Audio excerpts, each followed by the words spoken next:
السلام علیکم ورحمۃ اللہ وبرکاتہ۔ ہمارا ٹاپک تھا عقیدہ ختم نبوت قرآنی دلائل۔ کچھ دلائل ہم نے کل کور کر لیے تھے، انشاءاللہ باقی جو کچھ رہ گئے ہیں وہ آج کر لیں گے۔ کل کی ویڈیو میں ہم نے سورۃ آل عمران کی آیت نمبر 81 پڑھی تھی، پھر اس کا ترجمہ پڑھا تھا۔ اب اس سے آگے اسٹارٹ کرتے ہیں۔ اس سے آگے یوں ہوا کہ ایک میثاق تو وہ ہے جو عالم ارواح میں تمام ارواح انسانی سے لیا گیا، اس میں انبیاء و رسل کی ارواح بھی شامل تھی۔ یہ میثاق بندگی ہے۔ اللہ نے پوچھا الستُ بربکم، کیا میں تمہارا رب نہیں ہوں؟ قالوا بلی۔ الاعراف 182 تمام ارواح انسانیہ نے کہا کیوں نہیں، اے اللہ تو ہی ہمارا رب ہے، ہم تیری ہی بندگی کریں گے۔ لیکن انبیاء و رسل سے ایک اور میثاق بھی لیا گیا، اور وہ یہ تھا کہ جب دنیا میں تمہارے پاس میری ہدایت آئے تو اس کی پیروی کرنا، اور اپنے بعد آنے والا اور نبی رسول کے بارے میں اپنی قوم کو آگاہ کرنا، تو اس سے عہد لے کر جانا کہ وہ اس پر ایمان لائیں گے اور اس کے ساتھ دیں گے۔ یہ نہیں کہ بس لکیر کی فقیر ہو گئے کہ ہم نے تو ایک نبی اور رسول کو مانا ہوا ہے، اب کسی اور کو نہیں مانیں گے۔ اسی میثاق کی بنا پر حضرت عیسیٰ علیہ السلام نے اپنی قوم بنی اسرائیل کو بالکل واضح انداز میں حضور نبی اکرم صلی اللہ علیہ وسلم کی آمد کی خبر دی۔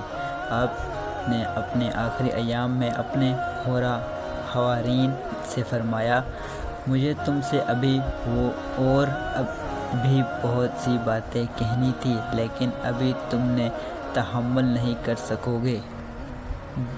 جب میرے بعد وہ فارکلید آئے گا تو وہ تمہیں سب باتیں بتائے گا۔ یہ محمد رسول اللہ صلی اللہ علیہ وسلم کی آمد کی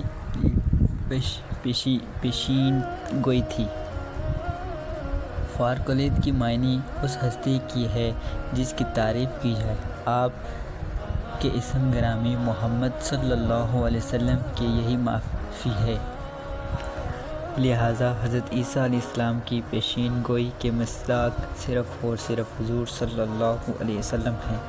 عیسائی علماء کے حلق سے فارکلید کا یہ لفظ نہیں اترتا۔